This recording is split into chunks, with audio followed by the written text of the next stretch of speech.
C'est un monde extraterrestre où des tornades magnétiques s'élèvent à des dizaines de milliers de kilomètres de hauteur. Un monde où de mystérieuses taches sombres, assez grandes pour engloutir la Terre, apparaissent et disparaissent. Et où de violentes éruptions se produisent, projetant des tonnes de particules chargées dans l'espace à plus de 3 millions de kilomètres/heure.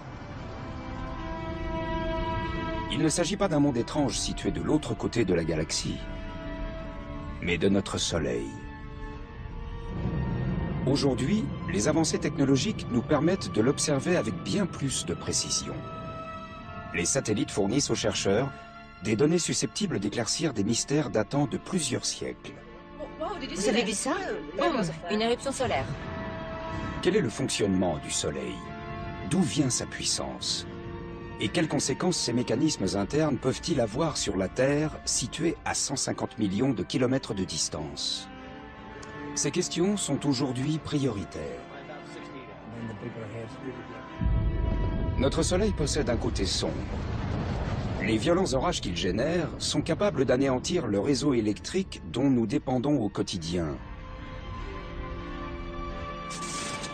Et pourraient nous faire revenir à l'âge des ténèbres. C'est pourquoi les scientifiques du monde entier cherchent à élucider les mystères qui subsistent autour de notre étoile. Un voyage jusque dans son noyau, à la découverte de son atmosphère torride et de ses tornades solaires impressionnantes.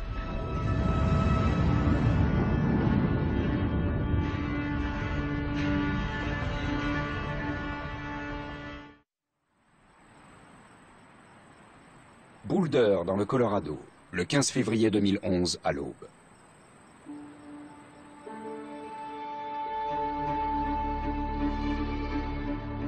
Comme à son habitude, l'équipe du Centre national de prévision météorologique spatiale commence la journée par une observation minutieuse de la surface du Soleil. Bien que l'astre soit situé à 150 millions de kilomètres de la Terre, les forces qui s'y exercent peuvent avoir des effets surprenants et dévastateurs sur notre planète. Aujourd'hui, après plusieurs années de calme relatif, un satellite détecte une explosion spectaculaire à la surface du Soleil.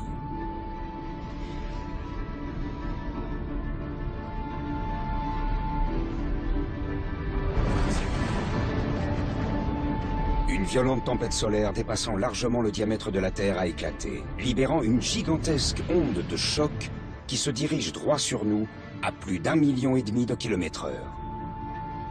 Et personne n'en connaît les conséquences.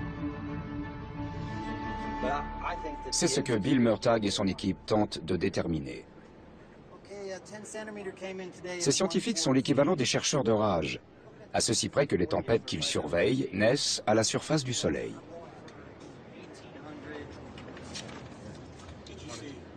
L'équipe modélise la tempête qui approche. La simulation la montre qui s'éloigne à toute allure du Soleil, situé à gauche, pour se diriger vers le petit point sur la droite, la Terre.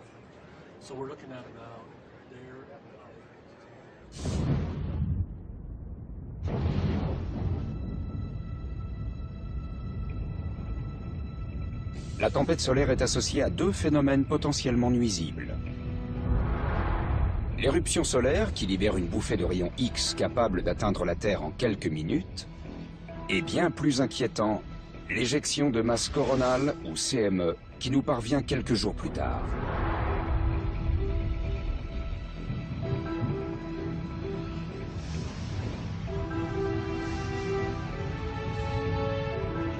Il s'agit d'un nuage contenant des milliards de tonnes de particules chargées d'électricité. Ces images montrent en boucle une CME qui se propage autour de l'œil de la tempête. Ensemble, ces deux phénomènes peuvent agir tel un tsunami cosmique, déclenchant une bouffée de rayons et entraînant une pointe de courant de plusieurs billions de watts capable de faire tomber le réseau électrique.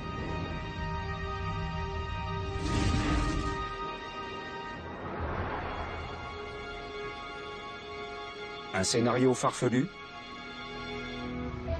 C'est pourtant ce qui s'est passé en mars 1989 dans la ville de Québec, au Canada. L'une après l'autre, les centrales électriques sont tombées en panne suite au puissant survoltage provoqué par une éjection de masse coronale. En moins de 2 minutes, 6 millions de personnes ont été privées d'électricité.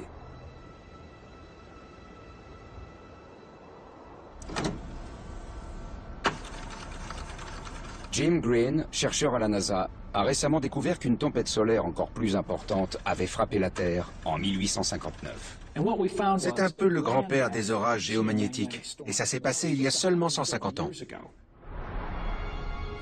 Si un orage d'une pareille intensité frappait la Terre aujourd'hui, l'impact sur les infrastructures essentielles pourrait être catastrophique. La gigantesque surtension provoquée par une CME pourrait ravager les lignes à haute tension et faire fondre les transformateurs, plongeant des villes entières dans le noir. La réparation du réseau pourrait prendre des semaines, des mois, voire dans le pire des cas, des années. La société d'aujourd'hui, très dépendante de l'électricité, reviendrait à l'âge des ténèbres. Le réseau électrique n'est pas le seul à être menacé. De plus en plus, nous avons recours à des technologies sensibles à l'activité solaire. Le guidage par satellite, les communications longue distance, les systèmes de localisation des avions. Même les astronautes en orbite à bord de la Station spatiale internationale sont en danger. Il y a donc une réelle urgence à comprendre le comportement du Soleil.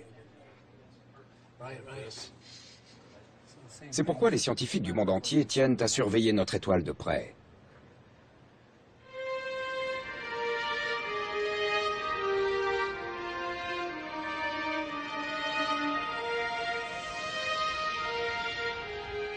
L'homme contemple le Soleil depuis l'Antiquité. De nombreuses civilisations lui ont voué un culte et célébré sa puissance.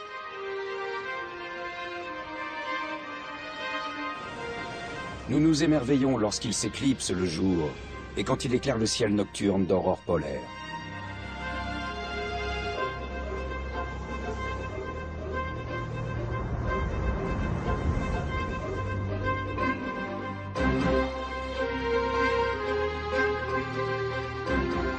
Sa taille et sa puissance sont impressionnantes. Le Soleil est si vaste qu'il pourrait contenir 1 million de planètes comme la nôtre. La température de son noyau atteint 15 millions de degrés Celsius. Il brille depuis plus de 4 milliards d'années et continuera pendant au moins 6 milliards d'années supplémentaires. S'il exerce une influence considérable sur notre vie, le Soleil conserve bien des mystères. Comment l'énergie produite dans son noyau nous parvient-elle sous forme de lumière? Quels sont les processus à l'œuvre à l'intérieur du Soleil? Par quels moyens ces puissants mécanismes internes génèrent-ils des tempêtes solaires explosives? Voilà quelques-uns des mystères que les scientifiques doivent élucider afin de nous protéger des dangers du Soleil. Le Soleil peut se montrer imprévisible. Le Soleil est mystérieux. Incroyablement dynamique. Il a un potentiel explosif important. L'explication de ce caractère explosif réside bien en dessous de sa surface.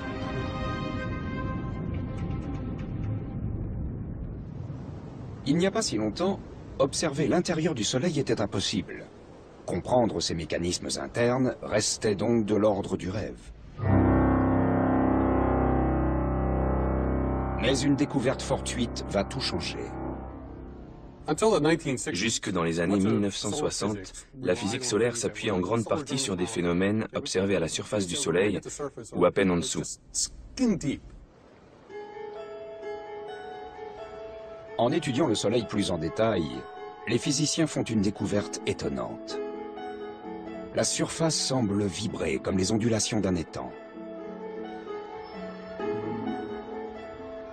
Au départ, ils pensent que ces ondulations résultent d'instruments défectueux.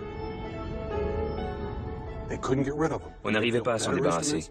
On a construit des instruments plus performants, mais les ondulations étaient toujours là. Les scientifiques ont observé le Soleil pendant 10 ans.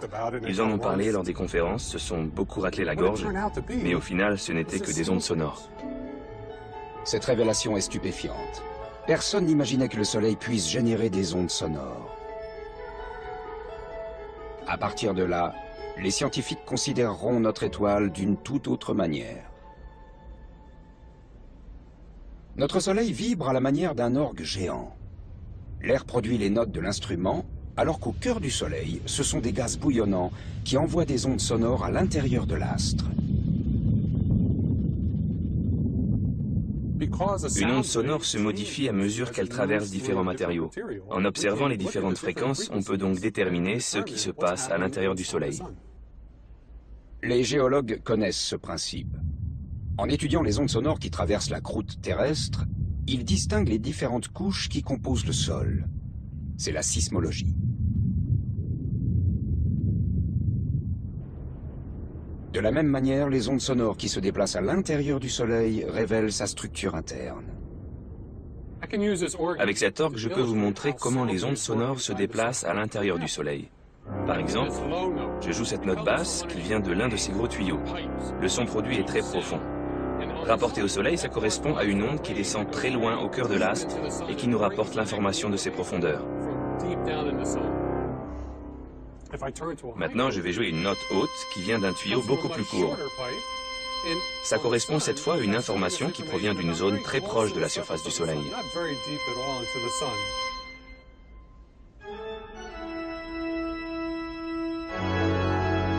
Il y a 10 millions de fréquences différentes qui résonnent dans le Soleil. Les déchiffrer représente un tournant considérable dans la compréhension de sa structure. Une nouvelle science est née, l'héliosismologie.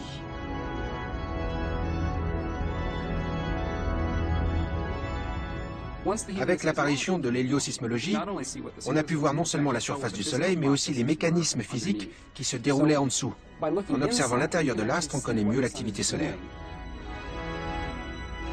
Visualiser ce qui se passe sous la surface du Soleil apporte de précieuses informations.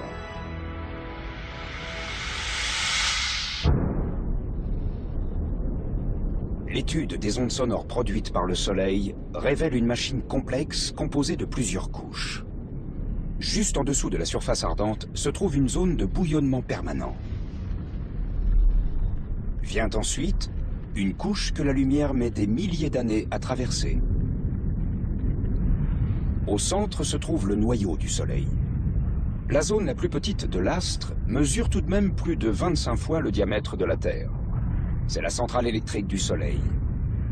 Tout ce qui nous parvient sur la Terre, la lumière, la chaleur, les effets des tempêtes solaires, prend sa source ici.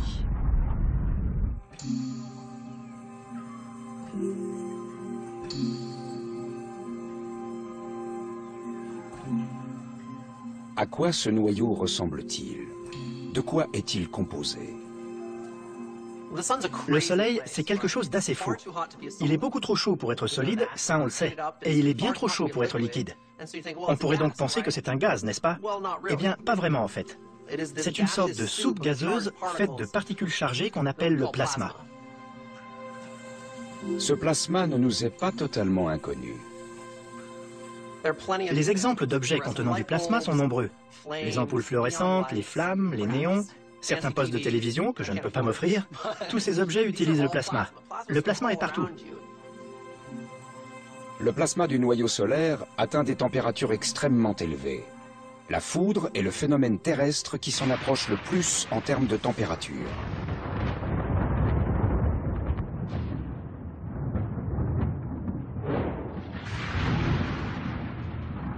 Au cours d'un orage, la charge électrique s'accumule, créant des éclairs qui peuvent atteindre des dizaines de milliers de degrés.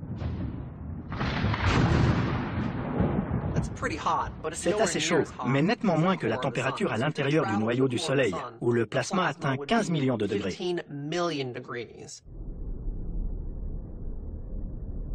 Lorsque le Soleil s'est formé, l'hydrogène de son noyau a été comprimé par le poids de la matière qui l'entourait.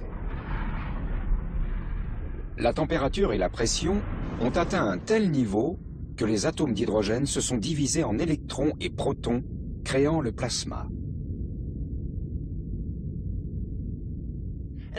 Et lorsque ces conditions extrêmes sont réunies, il se passe quelque chose de vraiment génial. La fusion nucléaire.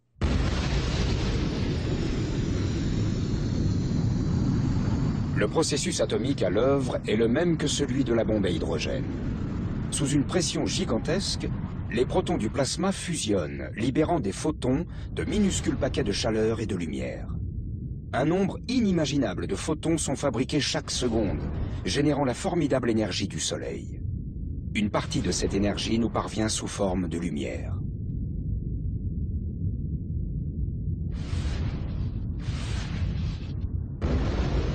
Cette alchimie atomique transforme toutes les secondes plus de 4 millions de tonnes de masse en énergie. Toute cette masse transformée en énergie équivaut à 10 milliards de bombes atomiques fabriquées chaque seconde par le Soleil. Et l'opération se répète jour après jour.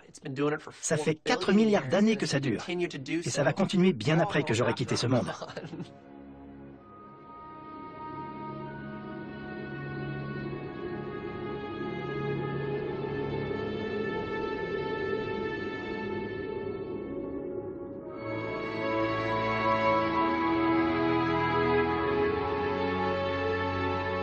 La puissance de milliards de bombes explose dans le noyau du Soleil chaque seconde. Cela soulève une question simple. On peut se demander pourquoi le Soleil n'explose-t-il pas? C'est parce qu'il y a un formidable mécanisme d'équilibre qui s'opère. La fusion nucléaire dans le noyau crée une pression très forte qui pousse vers l'extérieur. Par ailleurs, le Soleil est très gros, donc on a une gravité très forte qui s'exerce sur lui. Donc on a d'un côté la gravité qui appuie sur le Soleil, et de l'autre, le Soleil qui veut exploser. Et c'est grâce à cet équilibre magnifique que le Soleil reste entier.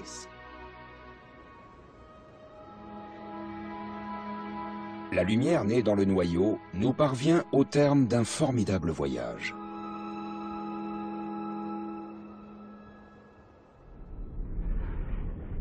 Loin du noyau, la température et la pression diminuent, et la fusion nucléaire s'arrête. Chaque photon commence un voyage fastidieux à travers la zone de radiation, la couche de plasma la plus épaisse du Soleil. Bien qu'il soit moins comprimé que dans le noyau, le plasma reste très dense dans cette zone, et les photons ont du mal à s'y déplacer.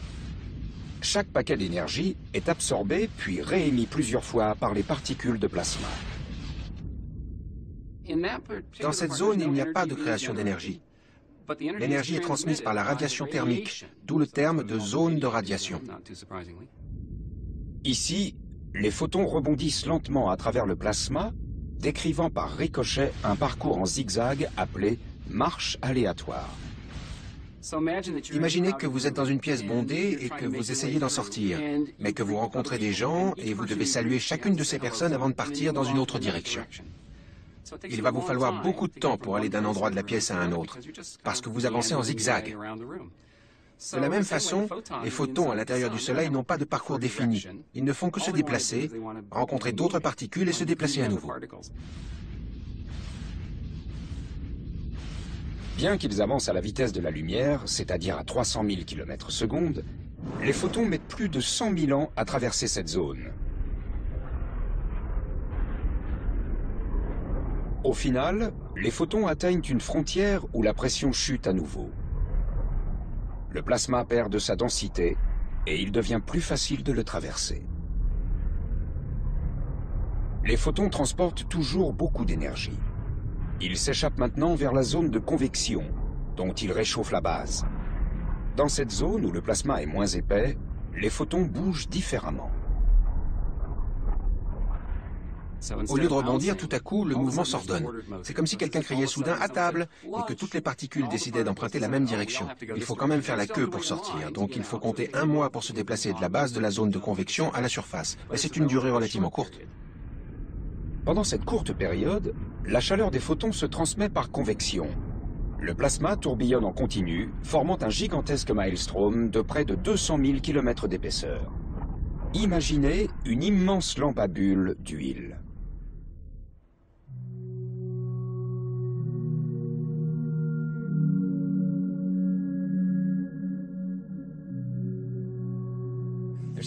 La chaleur arrive par le fond, provoquée par l'ampoule. La matière est chauffée et la grosse goutte monte jusqu'à la surface. Quand elle arrive en haut, elle refroidit, devient plus dense, puis redescend.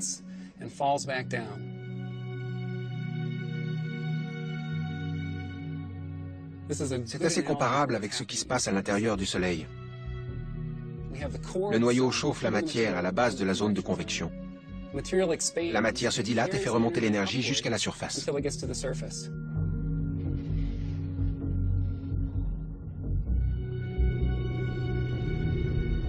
Ces images extraordinaires montrent le phénomène de convection à la surface du Soleil. Le plasma monte et descend, formant une structure fascinante, la granulation.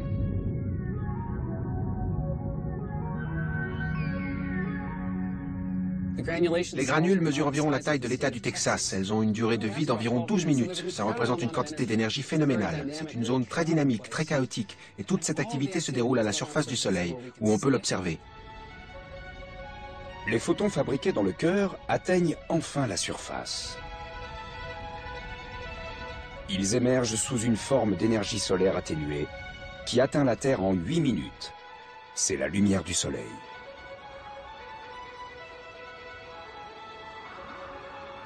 Il faut donc 100 000 ans, environ un mois, puis 8 minutes. Une fois que l'énergie atteint la surface du Soleil, il faut seulement 8 minutes pour qu'elle devienne visible. Sans obstacle, le voyage des photons du cœur à la surface du Soleil ne prendrait que quelques secondes. En réalité, la lumière que nous recevons aujourd'hui pourrait avoir été produite au cours de la dernière période glaciaire.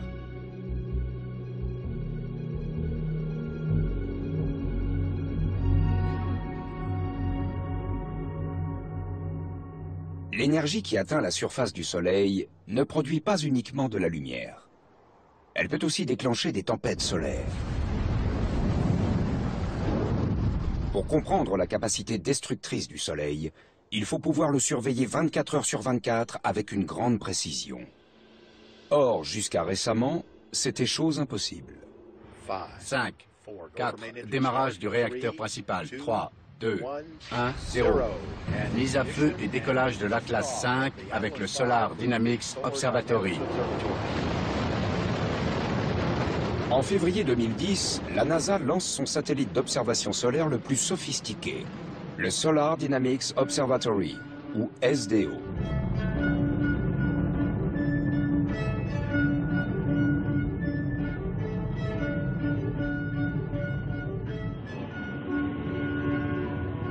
On atteint Mach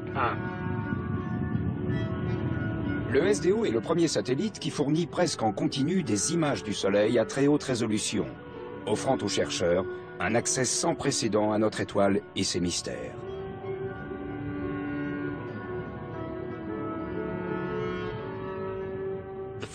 Le premier jour, on était tout excités. On savait que pour la première fois, on allait pouvoir laisser entrer la lumière du Soleil dans l'instrument. On a commencé à regarder les premières images, qui étaient presque nettes, et une fois la mise au point faite, elles étaient magnifiques.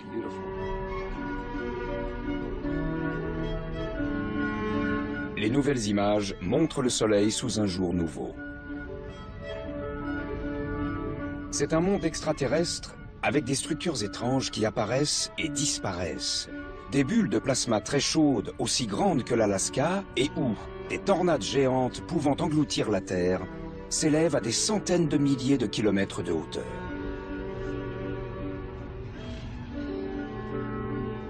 Je trouve ces images vraiment magnifiques. Je suis frappé par la dynamique qu'on y voit. Ça change tout le temps, quelle que soit la zone qu'on observe. Mais je me sens aussi un peu découragé par la complexité de tout ça. Ce n'est pas surprenant. Les satellites précédents ne révélaient qu'une partie du Soleil en haute résolution. Aujourd'hui, on peut l'étudier avec une précision époustouflante. Pour examiner les images que le satellite nous envoie chaque jour, nous avons construit ce mur très spécial, composé de 9 écrans de télévision haute définition assemblés. Ce sont le satellite et le système de diffusion des images qui nous permettent d'observer le Soleil d'une manière nouvelle. On peut voir ce qui se passe en détail. C'est un bond en avant prodigieux en physique solaire. On peut observer ces phénomènes en permanence, surveiller le Soleil en continu.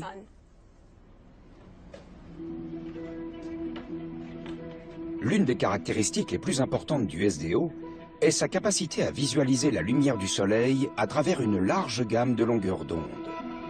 Cela revient à observer des objets qui émettent des températures différentes. L'œil humain présente une sensibilité maximale à la lumière du Soleil émise à 5500 degrés Celsius.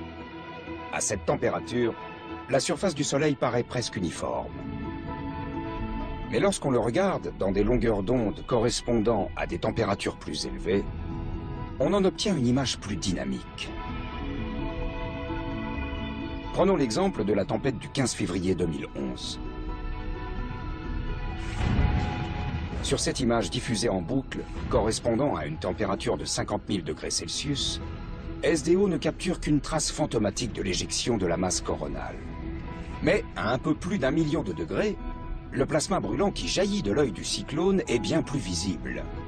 Les chercheurs peuvent donc visualiser les CME qui se propagent à la surface du Soleil.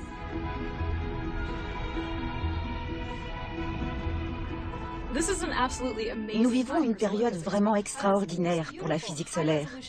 Ces magnifiques images à haute résolution nous permettent de mieux comprendre les mécanismes physiques à l'œuvre au moment des éruptions solaires.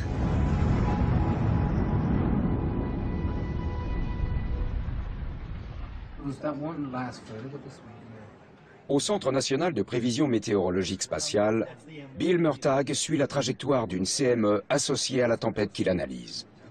Elle transporte 1 milliard de tonnes de plasma et n'est plus qu'à 20 heures de la Terre.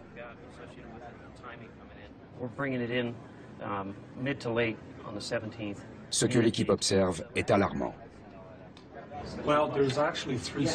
En fait, ce sont 3 CME qu'on observe. Il ne s'agit pas d'une seule CME, mais de 1, 2 et 3. On ne peut pas encore parler d'orage parfait, mais les conditions s'accumulent pour engendrer un phénomène météo assez important. Le modèle montre la trajectoire et la vitesse de la CME. Mais ce que Bill Murtagh ignore, c'est la puissance à laquelle elle frappera la Terre.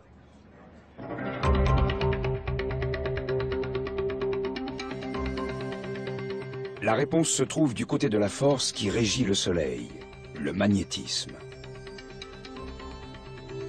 Nous connaissons tous les aimants.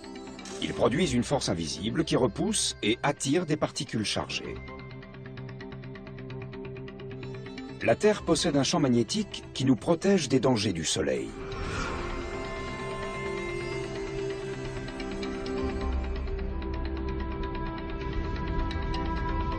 Mais nous connaissons moins le magnétisme du Soleil, qui, selon certains chercheurs, contribuerait activement à la formation de tempêtes solaires. On sait qu'il y a 2 conditions pour qu'une étoile soit magnétique. D'une part, il faut qu'il y ait des mouvements de convection sous la surface, ces gaz bouillonnants. D'autre part, il faut qu'elle tourne sur elle-même. Et plus elle tourne vite, plus elle devient active. Quand il y a une interaction entre ces 2 phénomènes, le bouillonnement et la rotation, l'activité magnétique de l'étoile est particulièrement forte.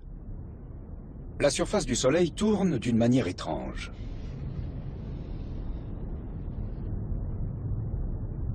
Déplacez-vous de l'un des pôles vers l'équateur, vous remarquerez qu'elle tourne plus vite.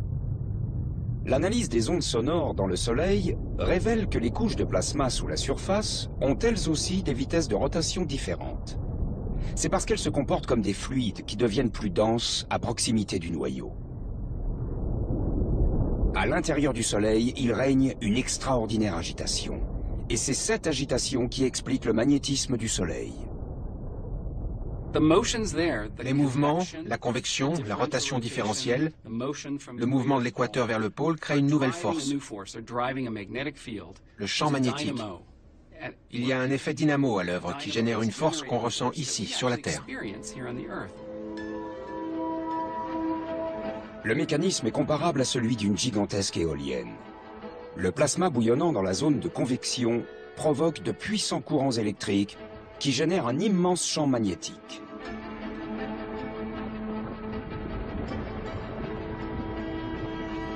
On a les flux ascendants et descendants.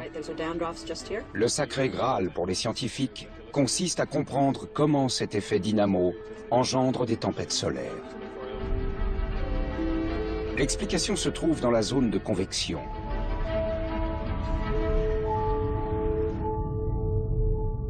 Les lignes de champ magnétique s'étendent normalement d'un pôle à l'autre.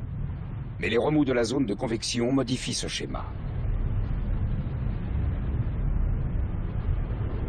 Des couches en rotation étirent les lignes de champ horizontalement. Sous l'effet de la convection, elles se tordent et s'entrelacent. Soumises à une très forte pression, elles s'entortillent et remontent vers la surface. Imaginons que ce ressort soit une ligne de champ magnétique. Le champ magnétique à l'intérieur du Soleil est amplifié et renforcé par le mouvement de rotation, ceux de gauche à droite, de tourbillonnement interne au Soleil. Les lignes de champ ont tendance à remonter et c'est ce qui se passe jusqu'à ce qu'elles transpercent la surface du Soleil. Suivre la trajectoire des lignes de champs invisibles serait impossible sans l'action du plasma. Les lignes de champ magnétique sont invisibles, mais le plasma, qui est très chaud, peut s'éclairer le long de ces trajectoires. Imaginez par exemple une autoroute la nuit. On ne la voit pas, mais grâce à la lumière des phares, on peut distinguer sa trajectoire. L'observation des lignes de champ est capitale pour comprendre les tempêtes solaires.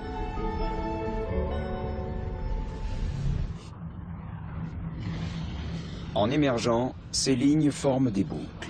L'une des extrémités possède un pôle positif et l'autre un pôle négatif.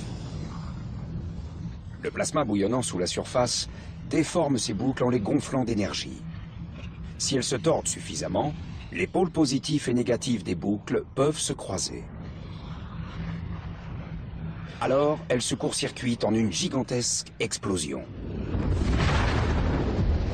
L'énergie libérée chauffe le plasma à des millions de degrés, donnant lieu à une formidable éruption solaire.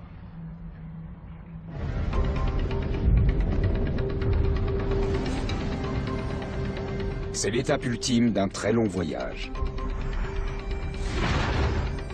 Les photons formés dans le cœur se dirigent vers la surface. Certains passent directement dans l'espace, sous forme de lumière.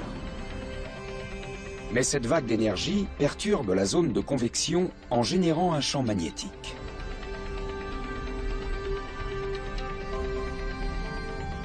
Les lignes de champ s'entortillent au point d'exploser. C'est l'éruption solaire. Aujourd'hui, grâce au SDO, on dispose pour la première fois d'une image complète du déroulement de ces événements. C'est magnifique. Le gaz chaud souligne les lignes de champ magnétique qu'on ne pourrait pas voir autrement. Ici, on voit une structure sinueuse, tandis qu'une partie de la masse retombe vers la surface. Une grande partie s'échappe lors de l'éruption. C'est l'essence même des tempêtes solaires. Nous savons donc comment se forment les éruptions. Mais il reste des questions à élucider. Lorsque les lignes de champ magnétique se croisent, des bulles de plasma peuvent être projetées dans l'espace. Voilà une éjection de masse coronale.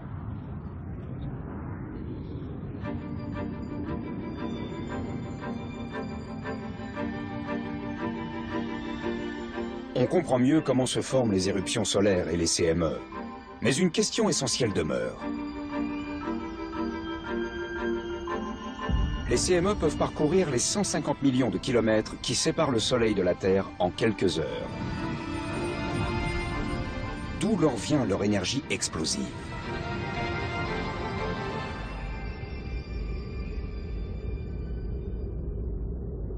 La réponse se trouve en partie dans la couronne solaire qui fait partie de l'atmosphère solaire. Elle est composée de plasma très chaud qui atteint plus d'1,5 million de degrés Celsius, soit 300 fois plus que la surface du Soleil.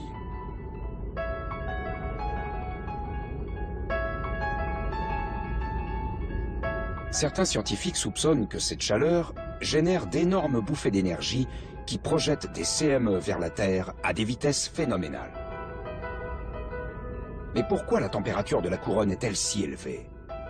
Le mystère reste entier. Connaître la réponse à cette question est essentiel si on veut comprendre l'influence du Soleil sur la météorologie spatiale et son impact sur la Terre. Le fait que la température de la couronne soit bien plus élevée que celle de la surface constitue un véritable défi à la physique. La couronne solaire est un lieu assez étrange. Prenez ce feu, par exemple. Si j'approche les mains, je sens la chaleur, bien sûr. Mais si je les éloigne, j'ai froid. Ce n'est pas du tout le cas avec le soleil. Quand on s'en approche, il fait très chaud. Mais quand on s'éloigne, il fait encore plus chaud. Récemment, des chercheurs japonais ont observé des jets ultra rapides de plasma jaillissant d'une zone proche de la surface. Scott McIntosh est persuadé que ces jets transmettent de la chaleur à la couronne, mais il n'a pas de preuve visuelle à apporter. Jusqu'au jour où le SDO la lui fournit. On a réussi à établir des liens et on a compris que ces objets qu'on voyait sortir de la basse atmosphère à très haute vitesse, un peu comme ces flammes, atteignaient 2 ou 3 millions de degrés. C'était un vrai moment d'exaltation. On s'est regardé et on s'est dit « Waouh, qu'est-ce qu'on vient d'accomplir ?» Ces scientifiques ont démontré que les jets de plasma remontant à toute vitesse dessous la surface du Soleil généraient une chaleur inouïe. Résultat, les températures dans la couronne atteignent environ 2 millions de degrés Celsius. Si l'hypothèse est confirmée, cela représente une énorme avancée dans la compréhension des CME.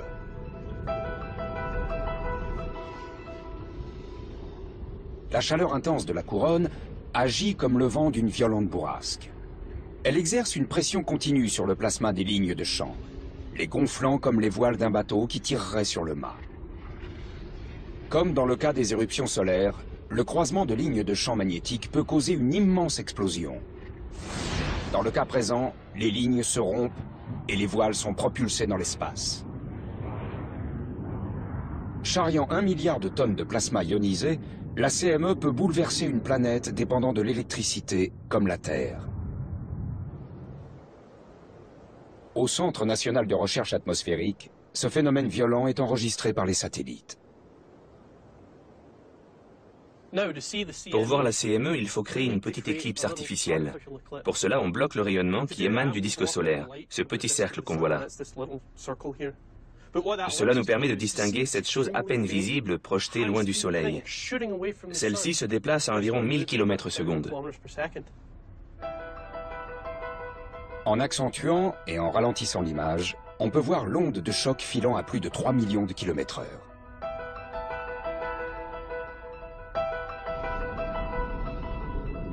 Si on connaît mieux les causes des tempêtes solaires et la façon dont elles se déplacent jusqu'à nous, il reste une question capitale à régler. Tenter de prévoir les tempêtes solaires demande un vrai travail d'enquête. Au cours de nos observations, on cherche des indices qui nous permettraient de prévoir les tempêtes. Le meilleur indice, le voici. Les taches solaires. Des zones sombres qui peuvent persister à la surface du Soleil pendant plusieurs semaines. Une tache solaire est une zone très vaste qui représente plusieurs fois la taille de la Terre et qui apparaît comme une tache sombre à la surface du Soleil. Elle est sombre parce qu'elle est relativement froide par rapport à ce qui l'entoure. Cela s'explique par la puissance des champs magnétiques qui inhibent le flot de chaleur qui arrive d'en dessous. Les puissants champs magnétiques qui produisent les taches solaires constituent un terrain favorable à la formation des tempêtes solaires. Le défi consiste à établir un schéma type déterminant les conditions d'apparition et la fréquence de ces phénomènes. Quand on observe les taches solaires pendant plusieurs années, on observe quelque chose de très intéressant. Le nombre de taches à un moment donné va augmenter et diminuer sur une période d'environ 11 ans. Et comme on sait que les taches sont associées à de puissants champs magnétiques, on en déduit que les champs magnétiques solaires sont eux aussi soumis à un rythme cyclique. Le bouillonnement permanent à l'intérieur du Soleil crée un puissant effet dynamo qu'on pourrait qualifier de plus gros générateur électrique du système solaire. Les lignes de champs magnétiques engendrées s'entortillent au point qu'environ tous les 11 ans, les pôles magnétiques du Soleil s'inversent. L'activité magnétique qui en résulte est plus calme, et le nombre de taches solaires diminue. C'est la période du minimum d'activité solaire. Mais en raison de la nature turbulente du Soleil, progressivement, les lignes de champ s'entortillent de nouveau. Les bouffées magnétiques sont alors beaucoup plus fréquentes. C'est le maximum solaire. Le cycle solaire détermine le comportement du Soleil. Pendant le maximum solaire, il peut devenir enragé et déclencher des tempêtes solaires qui se dirigent parfois vers la Terre. Et pendant le minimum solaire, l'activité est atténuée. Il y a moins de tâches et moins de tempêtes solaires. En fait, le cycle d'activité détermine la manière dont le Soleil va se comporter. Avant la tempête solaire du 15 février 2011, l'activité solaire était plutôt calme. Mais cette saute d'humeur de notre étoile indique un changement de mauvais augure. L'activité magnétique du Soleil augmente à nouveau, tandis qu'on s'approche du maximum solaire. Au Centre national de prévision météorologique spatiale, Bill Murtagh et son équipe ont remarqué ce changement il y a quelques jours à peine.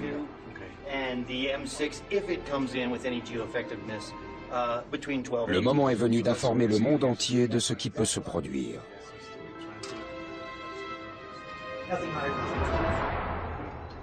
Dans les minutes qui viennent, il va falloir qu'on prenne une décision et annoncer que cette éjection de masse coronale arrivera à telle ou telle heure demain avec l'orage géomagnétique qui, bien entendu, suivra. Bill Murtagh sait que la violence de l'orage dépendra surtout de la puissance du champ magnétique de la CME et de l'angle auquel elle frappera le champ magnétique terrestre.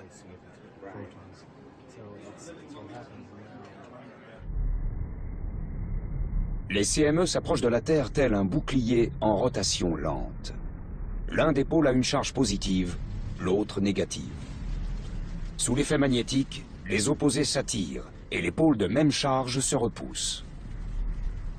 Si le pôle positif de la CME s'aligne sur celui de la Terre, l'essentiel de la force de l'orage sera repoussé. Mais si ce sont les pôles opposés qui s'alignent, le plasma transporté par la CME frappera la Terre de toute sa force. Bill Murtagh fait part de son estimation quelques heures seulement avant l'impact. Ce sera plus important et plus compliqué que quand il n'y a qu'une seule éjection de masse coronale. D'après ce que l'équipe a observé, la CME sera repoussée. On pense qu'elle ne sera pas trop forte. Ce sera une tempête de niveau modéré, ce qui suffira à générer une aurore boréale aux États-Unis, dans les États situés le long de la frontière canadienne. Elle causera aussi quelques petits problèmes au réseau électrique, notamment. La tempête attendue pour les prochaines 24 heures sera mineure. Une panne radio est probable. Cette fois, le pire a été évité. Mais certains éléments inquiétants laissent penser que la Terre pourrait être moins chanceuse à l'avenir. Le récit est édifiant. Jim Green de la NASA en a pris connaissance en cherchant un livre sur la guerre de sécession à la Bibliothèque du Congrès, la Bibliothèque nationale américaine. Il y a trouvé des documents traitant de l'actualité de l'année 1859 qui ont attiré son attention. Je suis tombé sur des articles évoquant des aurores polaires fabuleuses. Ça m'a vraiment intéressé, parce que c'est mon domaine. On aurait dit que les armées du paradis menaient une guerre terrible, mais silencieuse. Cet aspect terrible s'est bientôt transformé en un phénomène magnifique et éclatant, comme j'en ai rarement vu. Les récits parlent d'aurores polaires si lumineuses que les mineurs du Colorado se sont réveillés et sont allés travailler, croyant que le jour s'était levé. D'autres rapports font état de conséquences néfastes sur le système électrique de l'époque, le télégraphe. La surcharge de courant a provoqué une surchauffe de la batterie et a causé un début d'incendie qui a manqué détruire le bureau télégraphique. Un opérateur a été grièvement brûlé au point de finir à l'hôpital. Jim Green découvre de nombreux rapports d'aurores polaires observés non seulement aux États-Unis, mais aussi partout dans le monde. Les preuves sont manifestes. La Terre a été frappée par une tempête en 1859 qui résulte de 2 énormes CME.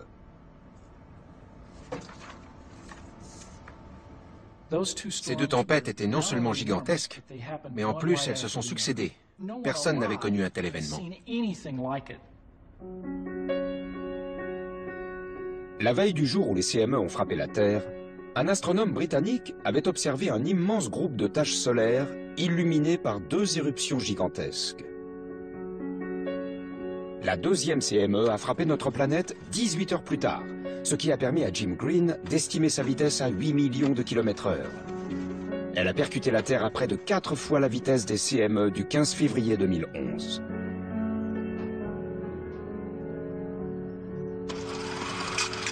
Grâce aux différents documents d'époque, Jim Green parvient à reconstituer la tempête de 1859. D'après les comptes rendus, les pôles des CME étaient alignés. Au lieu d'être repoussés, les CME se sont donc abattus de toute leur force sur notre planète. Les particules chargées sont passées dans l'atmosphère, l'électrifiant telle une immense enseigne lumineuse et produisant une aurore polaire éblouissante. La tempête est si forte que le champ magnétique terrestre s'effondre presque. Des millions de tonnes de plasma se déversent vers l'équateur et une coupure de courant se propage sur le globe.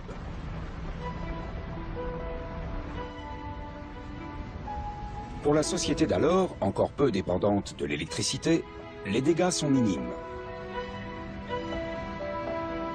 Mais aujourd'hui, cela ne serait sans doute pas le cas. Une telle tempête pourrait faire tomber le réseau électrique.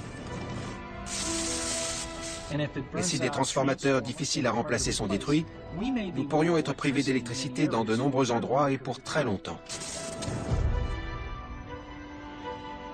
Seules quelques usines produisent des transformateurs de 125 kV. Il faut compter plusieurs mois pour les fabriquer.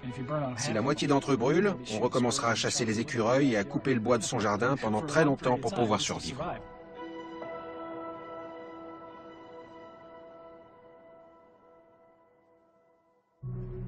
Aujourd'hui, les scientifiques spécialistes du Soleil savent qu'une grosse tempête surviendra. Ce qu'ils ignorent, c'est le moment où l'événement se produira. Avec le prochain maximum solaire prévu pour 2013, la question est primordiale. Sommes-nous capables de prévoir quand la prochaine tempête solaire va frapper? Non. Peut-être. Non. Peut-être. Non. Peut-être. Pour la bonne raison qu'on a beaucoup appris sur le Soleil. On le connaît de mieux en mieux, même si on a encore du chemin à faire. Plus on s'intéresse aux événements qui se sont produits dans le passé, plus on approfondit les connaissances dont on a besoin. Aujourd'hui, on peut observer le Soleil avec un degré de précision inégalé. On commence à comprendre ses mécanismes internes.